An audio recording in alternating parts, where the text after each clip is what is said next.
The Anniston Housing Authority opens its newest public housing complex in South Anniston.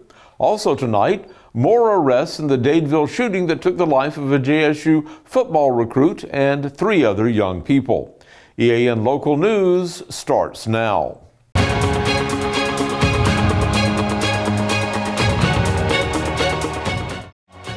This segment of EAN Local News is brought to you by WM Grocery, located in Heflin, Wedowee, Roanoke, and in Piedmont. Good evening, and thanks for joining us for East Alabama Now Local News for Friday, April 21st, 2023. I'm Mike Stedham. The ribbon has been cut, and the Anniston Housing Authority has opened its new Barber Terrace apartment complex on South Allen Avenue. That $14 million project was constructed on the property near the old Barber Terrace buildings, which are being torn down to provide some open space around the new apartments. This complex features 60 units spread across 21 acres, including public spaces, a playground, and a fitness room.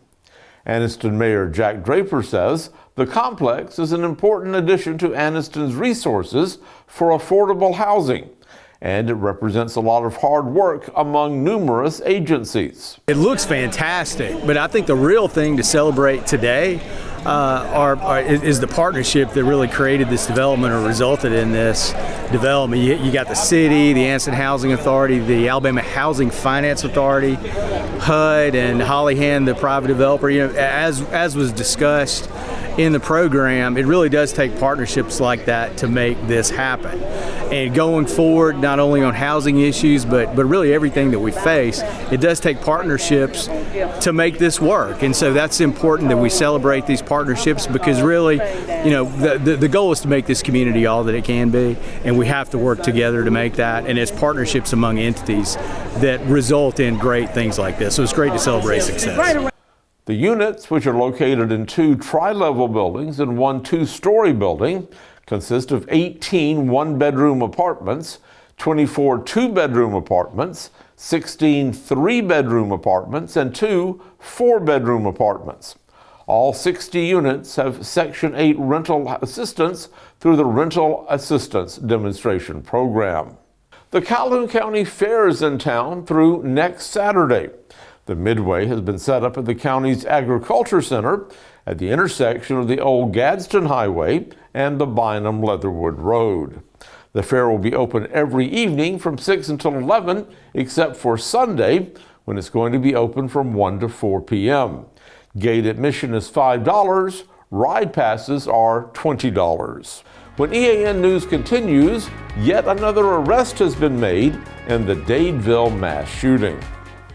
Since 1993, WM Grocery has been a major part of our local community. WM offers the very best in fresh produce and an outstanding meat department. WM also has many local products not found anywhere else and fresh sushi every day. If you need an event catered, come see Mrs. K at any WM store. Curbside pickup is also available for your online grocery orders. Be sure to download the WM app for all the deals of the week and shopper rewards. Go check them out today at any of their locations. We take pride in our community and appreciate your business. This segment of EAN Local News is brought to you by Waldrop Manufacturing, metal buildings made right here in Calhoun County. A juvenile suspect has been arrested in connection with the Tallapoosa County death investigation in Dadeville. A 15-year-old from Tuskegee has been arrested and formally charged with 4 counts of reckless murder. That brings to 6 the total number of people who've been arrested and charged in the Saturday night shooting that took the lives of 4 young people, including a high school football star who was scheduled to attend Jacksonville State this fall. Those arrested have been identified by law enforcement authorities as Tyrek McCullough, 17, of Tuskegee, Travis McCullough, 16, also of Tuskegee, Wilson Lamar Hill Jr., 20, of Auburn, Johnny Latron Brown, 20, of Tuskegee, and Willie George Brown Jr., 19, of Auburn. The name of the juvenile suspect has not been released.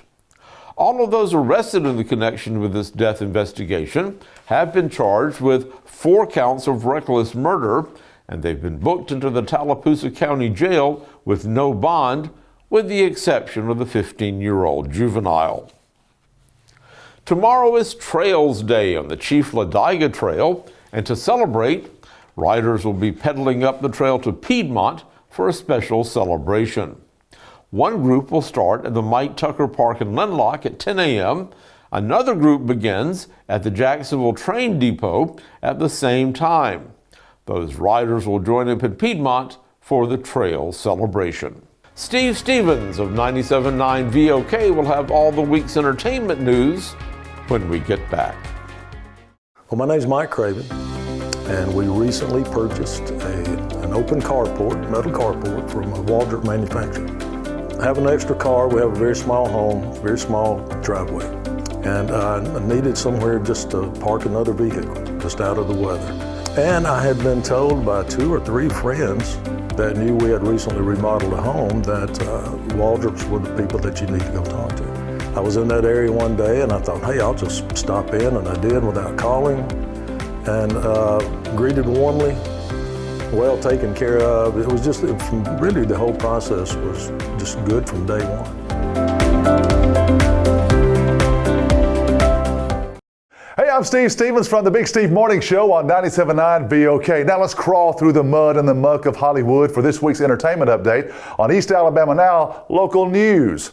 Well, they dropped it. Involuntary manslaughter charges against Alec Baldwin for fatally shooting cinematographer Helena Hutchins have been dropped, but only so prosecutors can investigate for new evidence. The charges can be refiled. It got what at auction? Eddie Van Halen's guitar from the Hot for Teacher video sold for a lot more than expected. It was valued to be somewhere between $2 and $3 million, ended up to be around $3.9 million. That struck a chord with someone. And finally, the USFL and the XFL are competing head to head. I think it's a race to see who's going to file for Chapter 11 first. That's my time. Join me every weekday for the Big Steve Morning Show, 6 till 9 on 97.9 VOK. Love you, mean it. See ya. NASCAR fans coming to Talladega for the races this weekend will encounter cooler temperatures and mostly cloudy skies with only a small chance of rain. The lower temperatures are expected to linger into next week, with a chance of showers beginning on Tuesday and lasting for several days. Thank you for watching East Alabama Now local news. Only one more week until we start giving you the news, sports, and weather 5 nights a week. You'll find more details about these big changes by joining our local news engagement group on Facebook. So have a safe race weekend, and we'll see you again Monday for your news on your schedule.